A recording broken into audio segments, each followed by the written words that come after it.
आज ठाकुर जी को याद आया कि ये बांसुरी ही है जो गोपियों को सूचित कर सकती है, जिसको सुनकर गोपियां मेरे पास आ सकती हैं, क्योंकि मेरा मन बन गया है गोपियों में जो एकत्व की भावना है वो आज मैं पूरी कर दूंगा।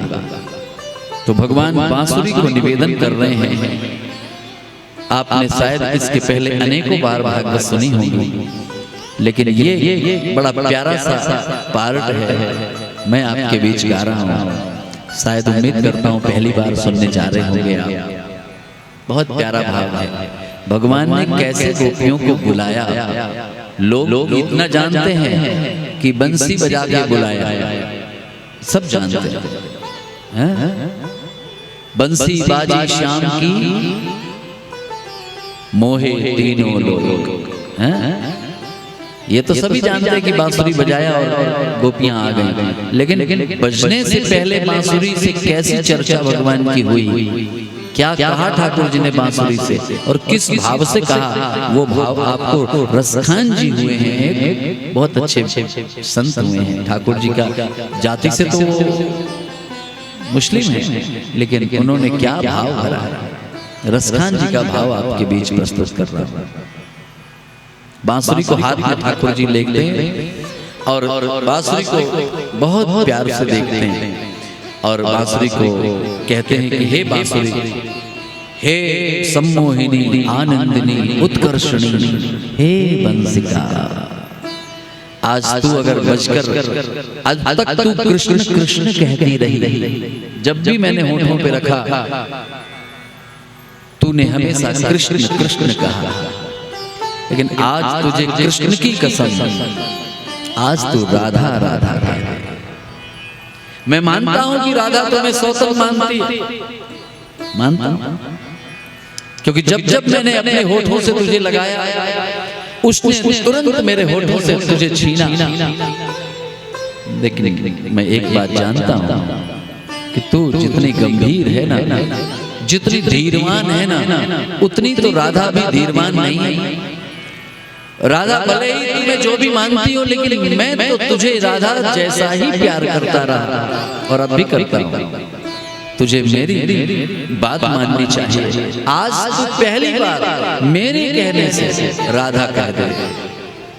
मैं जानता हूं तुझे राधा कहने में कष्ट होगा, क्योंकि तुम उसका अपनी जुबान से नाम लेना पसंद नहीं करोगी, क्योंकि वो तुम्हें सौतन मानती।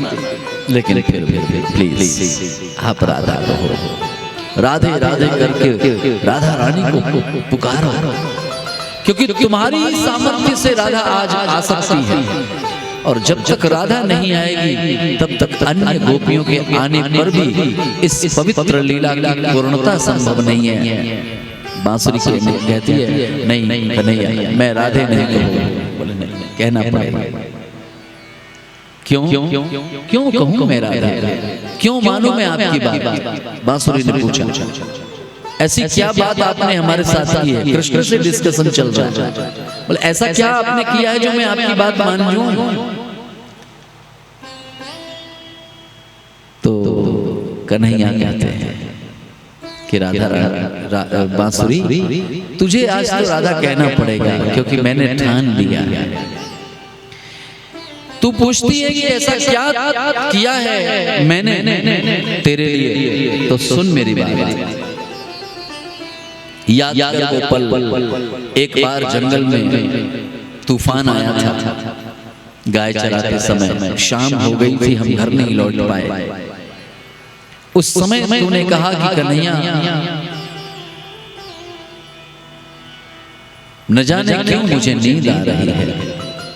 बांसुरी ने कभी कहा होगा भगवान से कि नींद आ रही है, तो भगवान उसी बात को रिपीट कर रहे हैं। बोले तूने कहा कि नींद आ रही है, तो फिर मैंने पूछा क्या करूं तेरे लिए, तो तूने कहा कि अगर मुझे सुंदर बिस्तर मिल जाता तो शायद मैं उस पर थोड़ा आराम कर लेती। तो उस समय तू पूछ रही है ना कि मैंने तेरे लिए क्या किया, तब बता रहा। और भगवान श्री कृष्ण जो भाव कह रहे हैं उसको रसखान जी नोट डाउन कर रहे थे, वो लिखे कि कर कंज की सेज पे सैन दई।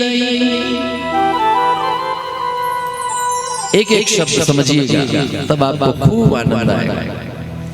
कर माने हाथ होता है। श्री कृष्ण भगवान कहते हैं कि बांसुरी मैंने क्या किया था उस समय, सुनो मेरी बात। कि कर कंज की सेज पे सैन दई। तूने मांगा कि बिस्तर मिल जाए तो नींद आ जाएगी, मैंने तुझे हाथों का बिस्तर दे दिया। क्यों? जंगल में कहां बिस्तर रखा, हाथों का बिस्तर दिया तुझे। फिर मैंने तेरी ओर देखा तो तेरी खुली आंखों को देखकर मैंने पूछा, अरे तुझे नींद आती क्यों नहीं, तू अभी जग रही है खुली आंखों से। तो तूने कहा क्या करूं कन्हैया, बिस्तर तो अच्छा है पर तकिया के बिना बिस्तर क्या काम का। एक सॉफ्ट पिलो मिल जाता तो शायद नींद आ जाती। तो रसखान क्या भाव भरते हैं, कर कंज की सेज पे सैन दई। अधरन धर के तकिया सरसाई।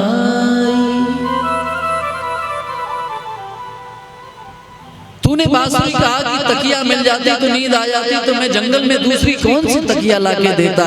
तो कुछ और नहीं मिलने पर मैंने बस केवल तुझे होठों की तकिया दे दिया। मैंने कहा चलो हाथों का बिस्तर है, होठों की तकिया है, शायद तुझे नींद आ जाए, क्योंकि तू हमेशा मेरी सेवा करती है, मैं भी तेरी सेवा करती हूँ। अधरन धर के तकिया सरसाई। मैंने तेरे अधरों की तकिया लगाकर तुझे नींद बुलाने की कोशिश में लग गया, पर खुली आंखें देखकर मैंने तुझे पूछा था कि तकिया भी दे दी, बिस्तर भी दे दिया, तब भी तुझे नींद आई नहीं। क्या बात है बंसिका? तब तूने कहा कि गर्मी बहुत लग रही है। क्या कहा?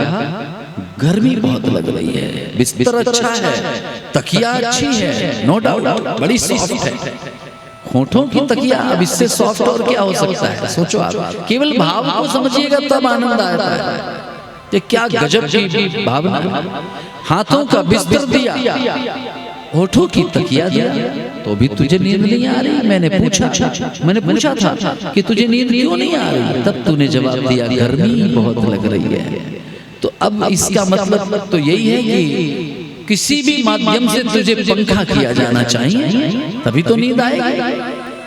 अब मैं जंगल में था तो कहां से मैं पंखा लाता? तो मैंने सोचा कि अब पंखा करूं भी तो कैसे। तो रसखान जी कहते हैं कि उस समय कृष्ण ने कौन सा पंखा किया कि लोचन के पट पंख किए। लोचन पट, लोचन कहते हैं आंखों को, पट माने पलकें, आंखों की पलकें। लोचन के पट पंख किए, तब मैंने बांसुरी, मैंने आंखों की पलकों से तुझे पंखा किया, तब भी तू नहीं सोई। फिर मैंने पूछा अभी क्या हो गया, तुझे अब भी नींद नहीं आ रही, इतनी व्यवस्था बना दी तेरी। तब तूने कहा अरे हवा भी मिलने लगी, तकिया भी अच्छी है, बिस्तर भी अच्छा है, लेकिन अगर कोई थोड़ा सा कुछ अच्छा झूले जैसा कुछ भाव कर देता तो नींद की संभावना बढ़ सकती थी। झूला झूलाए कौन? तो कृष्ण कहते हैं बांसुरी से, अरे तेरी उस मांग को भी मैं पूरा करने लगा कि लोचन के पट पंख किए, अलकावली झूला मुकुंद झुलाई।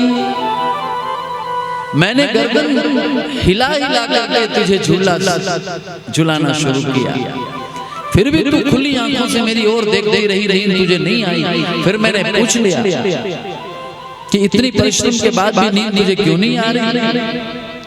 तो तूने कहा कि सब कुछ बहुत अच्छा है, आंखें मेरी बंद तो हो रही हैं, नींद आने की तरफ बढ़ तो रही है, पर अगर कोई लोरियां सुना देता तो शायद जल्दी नींद आ जाए। बांसुरी और कन्हैया का डिस्कशन है ये।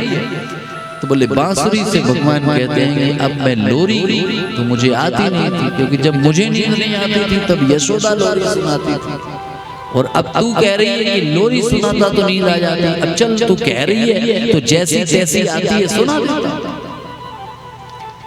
तब रसखान लिखते हैं कि श्वासन ते मनोहार करी, श्वासन ते मनोहार करी। मैंने तुझे लोरियां सुनाई, तब भी तू जगती हुई मेरी ओर देखती रही। तब मैंने पूछा अब क्या समस्या है? तूने कहा कन्हैया मेरे पैरों में बड़ा दर्द हो रहा है, इस कारण से नींद नहीं आ रही है। ले भैया अब तेरे पैर भी दबाने पड़ेंगे, और मैं क्या करूं? मैं विवश था, मैंने तेरे पैर भी दबाए। कैसे? अंगूरी ने पग चापत लाड़ लड़ाई, उंगलियों से मैंने तेरे पैर दबाए। ए बांसुरी इतना किया है मैंने तेरे लिए, तू कहती है मेरे लिए क्या किया? क्यों राधा राधा करूं? ये इतने एहसान कम है क्या? अरे ए बांसुरी सुन मेरी बात, अंतिम बात फिर तेरी इच्छा। स्वामिनी ने बड़ी सेवा करी, स्वामिनी कहते हैं कन्हैया जी श्री राधा रानी को। बोले स्वामिनी ने बड़ी सेवा करी, अब लो तो कछु तू काम न आई। इतनी सेवा कर दी तेरी और अभी तक तू मेरे किसी काम नहीं आई। आज मौका मिला है एहसान चुकाने का। अब तेरी इच्छा बहुत हो गया, मैं नहीं मनाऊंगा तुझे। तो अगली भावना को रसखान जी नोट डाउन करते हैं, और क्या सुंदर भाव है कि भगवान श्री कृष्ण ने अधरों पे बंसी रखा था केवल। मैं आपको बताता हूँ स्वयं बांसुरी बजने लगी माता रानी, क्योंकि शब्द जो आपको भी पता होगा, बंसी बाजी श्याम की, बाजी और बजाई दोनों में अंतर है। ये बड़ी डीप बात है। भगवान ने बांसुरी बजाई नहीं साहब उस दिन। हाँ, ये तो बड़ी अच्छी बात है जो आप समझो। ये प्रेम रस को टपकाने वाली बांसुरी है, प्रेम रस को भक्तों के हृदय में भरने वाली बांसुरी है, प्रेम को उबाल देने वाली बांसुरी है। ये बजाई नहीं गई थी उस दिन माता रानी, बंसी बाजी श्याम की मोहे तीन। ये स्वतः होठों पे जैसे ही ठाकुर जी ने इतनी बड़ी बड़ी बातें उसे बताने के बाद रखा, बांसुरी अपने आप बजने लगी थी। रसखान जी भी वही कहते हैं कि बजी है बजी रसखान बजी है, सुन के गोप कुमारी न जी है। जैसे ही बांसुरी अपने आप बजी, और आज पहली बार बांसुरी ने राधा जी को याद किया है। राधे राधे राधे राधे, बजी है बजी रसखान बजी है, सुन के को गोप कुमारी न जी है। जिसने सुना माता जी, बहुत बड़ी चर्चा भागवत जी में लिखी है, आप सब सुनते होंगे भागवत जी में कि एक गोपी ने कान में जैसे ही बांसुरी के स्वर पड़े, वो गाय का दूध निकाल रही थी, सरकार निकालने जा रही थी। आपको आश्चर्य होगा, अद्भुत, यही तो बांसुरी के स्वर का कमाल है कि जो भी सुनता है वो दीवाना हो जाता है और कृष्ण की तरफ भागने लगता है। कान में पड़ी बांसुरी और गाय का दोहन करने जा रही थी गोपी। गाय दोहन करने जाने के समय में बछड़े को पहले छोड़ना पड़ता है। बछड़ा गौ माता के दूध को पीता है, फिर थोड़ा सा पीने के बाद उसे किनारे बांध दिया जाता है और फिर दूध निकाल लिया जाता है। आज बछड़े को छोड़ा और उसी समय भगवान की बांसुरी कान में पड़ी गोपी सुध-बुध भूल गई, भगवान के जिस तरफ से बांसुरी की धुन आ रही थी उधर भाग कर पहुंच गई। बछड़े ने सोचा, अरे ये गोपी तो रोज मेरे को मेरी माँ का दूध बहुत कम पीने देती थी, झट बांध देती थी और मेरे हिस्से का सारा दूध निकाल लेती थी। आज तो कमाल हो गया, आज तो ये जैसे ही कुछ एक धुंसी आई और ये तो मेरे को छोड़ के चली गई। आज बड़ा अच्छा है, मैं मेरी माँ का पूरा दूध पीऊंगा, बड़ा आनंद आ रहा। बछड़ा कहने लगा, जो भी कुछ हुआ हो ऐसा रोज होना चाहिए। बोलो जैसे कृष्ण। एक गोपी के बारे में बताते हैं, वो अपने घर के आंगन का लेपन कर रही थी गोबर से। पहले ये सब हमारे आपके इतने प्यारे प्यारे जो घर आजकल दिखते हैं ऐसे नहीं थे, तो घर को गोबर से लेपन कर रही थी।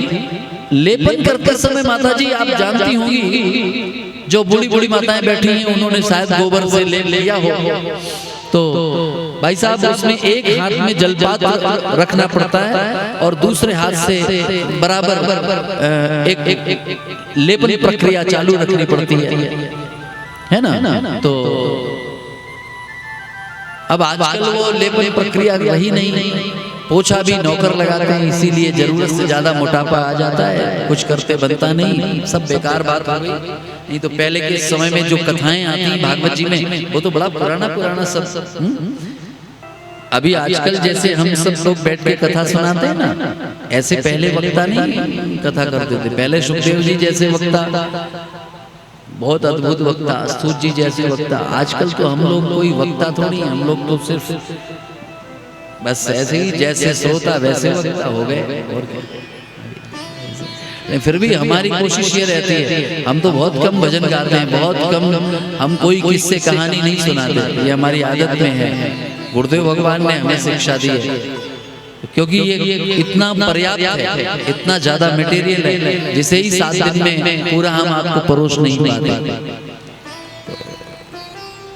उस समय बताओ आप कितनी प्यारी सी बातें थी।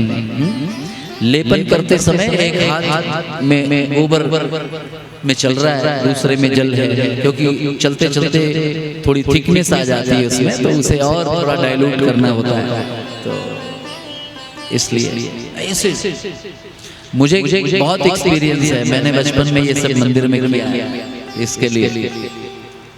तो गोपी वो गोबर कर रही थी, उसी समय कान में आवाज आई और वैसे ही भगवान के दर्शन के लिए भागी। एक गोपी अपना श्रृंगार कर रही थी, कपड़े पहन रही थी कुछ और पूरे नहीं पहन पाई, जितने पहन पाई उतने ही वस्त्रों में भगवान के पास पहुंच गई। एक चौथी गोपी का भाव बताया, बोले वो अपना कुछ कृत्रिम श्रृंगार कर रही थी। कृत्रिम श्रृंगार में आप सब जो लगाते रहते हो बहुत अच्छा, हम सब भी लगाते हैं, वो कृत्रिम श्रृंगार है। तो वो श्रृंगार कर रही थी, एक लास्ट मोमेंट चल रहा था, काजल लगाना बाकी था। एक आंख में काजल लगा भी लिया था, एक आंख में काजल, वो जिक्र आया भागवत में, अंजन्या काश्च लोचने शब्द आया श्लोक में। अंजन्या काश्च लोचने इन द सेंस एक आंख में काजल लगा है। काष्ठ शब्द इस बात का प्रतीक है कि एक आंख में काजल लगाना बाकी था और धुन सुनी बांसुरी की, वैसे ही चली गई। अच्छा, पहले आंखों में काजल भी उंगलियों पे पहले लेकर तब लगाया जाता था, है कि नहीं? उंगली पे काजल लेकर फिर आंख को बड़ी करके फिर काजल लगाते थे। आजकल तो उसका भी सिस्टम चेंज हो गया, आजकल तो पेंसिल से डेकोरेशन शुरू हो गई। तो वो सब क्या है, हम गृहस्थ व्यक्ति इसलिए बहुत करीब से सब चीजों को समझते हैं और भागवत को उससे मैच करते हैं, तो कहीं लगता है यार आजकल तो बहुत चेंज हो गया। गोपी एक आंख में काजल लगाई थी, दूसरे में लगा नहीं था, माताजी वैसे ही पहुंच गई। ओवरऑल ये सब कथा क्यों लिखा, हम इसके पीछे भाव आपको दे रहे हैं। ये तो चीज बतानी पड़ती है, लेकिन ये हुआ क्यों, ये एक बेस इसका क्या है? बेस केवल ये है, ध्यान से समझिएगा। ये कथा सुखदेव जी सुना रहे हैं, एक बहुत बड़े विरक्त संत महात्मा हैं सुखदेव जी। विरक्त हैं, परमहंस हैं सुखदेव जी। वो इस डेकोरेशन की बातें कर रहे हैं क्योंकि इस डेकोरेशन में कोई दोष नहीं था, इसलिए सुखदेव जी इस बात को कह रहे थे। अगर कहीं इसमें कोई दोष दिखाई देता होता तो उसको शब्दों में चेंज कर देते सुखदेव जी, और व्यास जी भी भागवत में नहीं लिखते। इसका बेस ये है कि जब भी कभी भगवत दर्शन, गुरु दर्शन, सत्संग की प्राप्ति की योजना आपके जीवन में बने और सुयोग की स्थापना हो, ऐसा कुछ की सुयोग बने कि नहीं साहब 4 बजे से कथा है तो शार्प 4 बजे आप मंडप में आ जाए, फिर उसमें लेट ना करें। ये भागवत का जो दर्शन कराया जा रहा है आपको, ये दर्शन इस बात के लिए कराया जा रहा है कि जब भी कभी ये अवसर एक्चुअली लकीली प्राप्त होता है। हम लोग इतने नसीब वाले नहीं है डियर कि रोज हमको सत्संग मिल जाए, ये रोज तो मिलने वाली वस्तु नहीं है। आपको रोज आपका घर मिल जाएगा, आपके अपने रिश्तेदार मिल जाएंगे, अच्छा अच्छा स्वादिष्ट भोजन मिल जाएगा, आपको बहुत बेहतरीन 6 इंच 8 इंच का गद्दा बेड पे जो डला है वो मिल जाएगा, सोफा मिल जाएगा, एसी मिल जाएगा। लेकिन ये थोड़ा सा नीचे बैठने का, नॉर्मल कुर्सी पे बैठकर कथा सुनने का ये रोज नसीब नहीं मिलेगा। गुरुदेव भगवान के आशीर्वचनों को सुनने का, अपने जीवन को अनुग्रहित करने का ये एक गुड चांस है लाइफ का, जो आपको बाइलक प्राप्त हो रहा है, आप इसमें भागीदारी कर रहे हैं। तो जब भी कभी, इसका सार क्या है, ये जो मैंने अभी कुछ बताया आपको, गोपियों के भाव, इसका सार केवल ये है कि जब भी कभी आपको इंफॉर्मेशन मिले कि अभी ये प्रोग्राम हो रहा है, इस कार्यक्रम में हमें जाना चाहिए, तो तत्काल उस कार्यक्रम में पूरी मर्यादा और पूरे सही शेड्यूल के हिसाब से हमेशा लाभान्वित होने का मन में विचार बनाकर उससे लाभान्वित होना चाहिए।